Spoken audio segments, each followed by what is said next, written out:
उस व्यक्ति के लिए होता है कि एक इकाई से आगे बढ़कर माने सामूहिक सार्वजनिक पद हासिल कर लेता है, उसे बोधिसत्व की उपाधि मिलती है।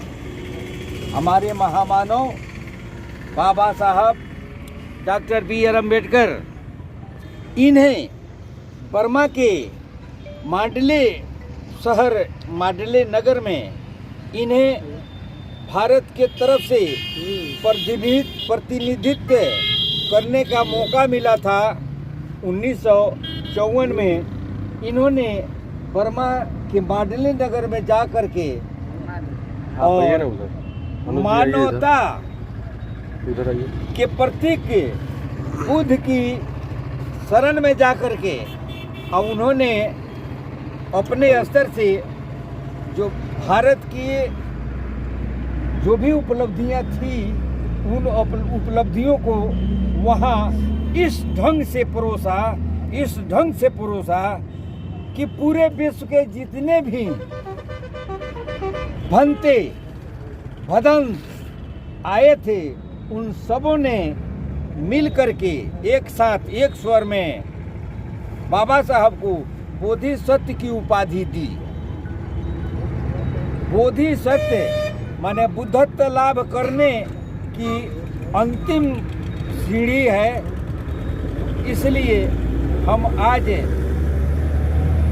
भारतीय संविधान के शिल्पकार बाबा साहब को कई उपाधियों से हम सुसज्जित करते हैं, जैसे बोधिसत्व, संविधान निर्माता, युग पुरुष उसे कहते हैं जो युग को बदल दे। युग पुरुष, महामानव, महापुरुष आदि आदि उपाधियों से हम इन्हें दे करके इनके प्रति नतमस्तक होते हैं। क्यों? क्योंकि इन्होंने एक दलित परिवार माने एक अछूत परिवार में जन्म लेकर के इन्होंने मानवता को बरकरार रखा। यहाँ इस भारत भूमि में, भारत देश में मानवता चीख करके चिल्ला रही थी, पुकार रही थी।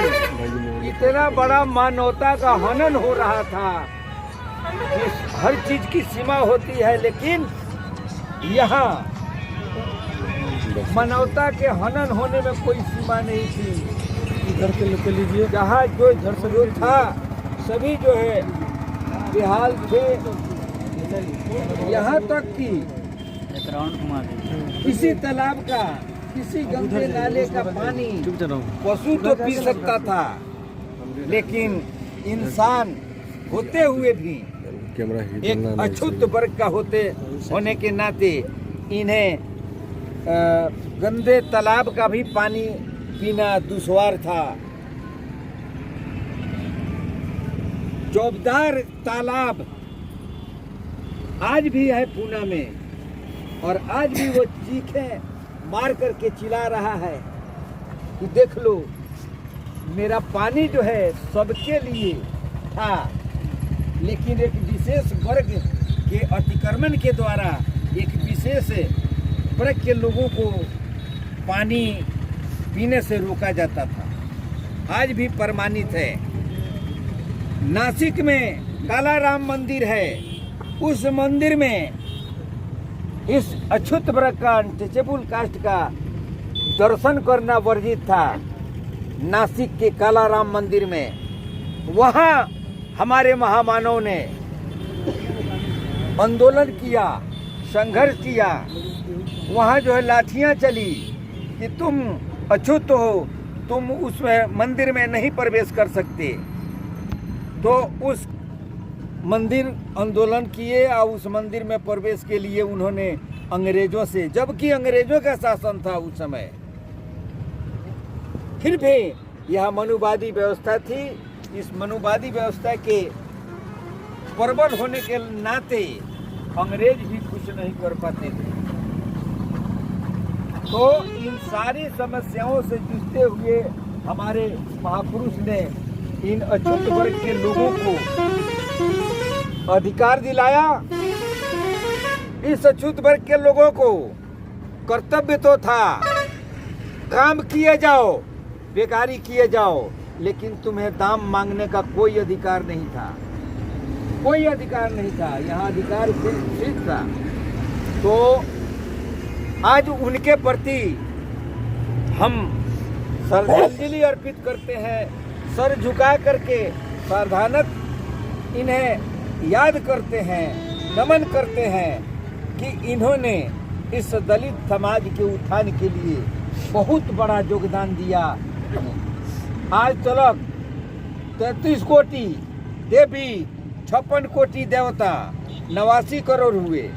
इन लोगों ने आज तक मैंने 1950 तक जो संविधान लागू हुआ, 50 के पहले इनका कोई अधिकार नहीं है। जितने तथाकथित देवी देवता थे सबों ने लिया ही, दिया नहीं।